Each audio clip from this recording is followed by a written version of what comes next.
Corona মহামারীর কারণে বিশ্ব তথা জার্মানির অর্থনীতিকে উপর্যুপরি ঢেউ সামলাতে হচ্ছে। তাই দেশের বাইরে থেকে দক্ষ কর্মীদের আকৃষ্ট করতে চায় জার্মানি। প্রতি বছর দেশের বাইরে থেকে প্রায় 4 লাখ যোগ্য কর্মীকে জার্মানিতে নিয়ে আসতে চায় নতুন জোট সরকার। জনসংখ্যাগত ভারসাম্যহীনতা এবং কর্মীর অভাব পূরণ করতে এই সিদ্ধান্ত নেওয়া হচ্ছে।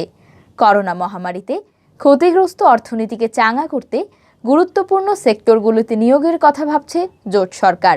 জার্মানিতে যাওয়ার সুযোগ পাবেন বাংলাদেশের শ্রমিকরাও। জোট সরকারের শরিক এফডিপির সংসদীয় নেতা ক্রিস্টিয়ান ডুর বলেন, দক্ষ কর্মীর অভাব এমন পর্যায়ে গিয়েছে যে জার্মান অর্থনীতিতে তার ভালো রকম প্রভাব পড়ছে। আধুনিক অভিবাসন নীতির মাধ্যমে দক্ষ কর্মীর অভাবকে পূরণ করতে হবে।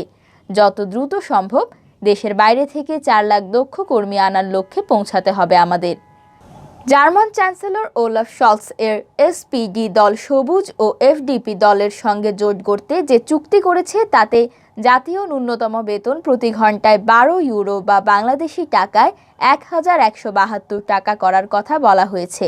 এছাড়া পয়েন্ট সিস্টেম চালু করে ইউরোপীয় ইউনিয়নের বাইরে থেকে দক্ষ কর্মী আনার কথাও বলা হয়েছে। এর ফলে বাংলাদেশ থেকেও দক্ষ শ্রমিকরা জার্মানিতে যাওয়ার সুযোগ পাবেন। জার্মান ইকোনমিক ইনস্টিটিউটের অনুমান, চলতি বছরে জার্মানিতে শ্রমশক্তি কমবে আরও 3 লাখ। যত সংখ্যক তরুণ কাজে যোগ দিচ্ছেন তুলনায় অনেক বেশি প্রবীণ কর্মী অবসর নিচ্ছেন। ফলে 2029 সালে এই ফারাকটা গিয়ে দাঁড়াতে পারে 6,50,000-এ।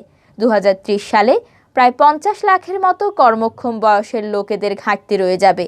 মহামারী সত্ত্বেও 2021 সালে জার্মানিতে প্রায় 4.5 কোটি মানুষ কর্মরত ছিল।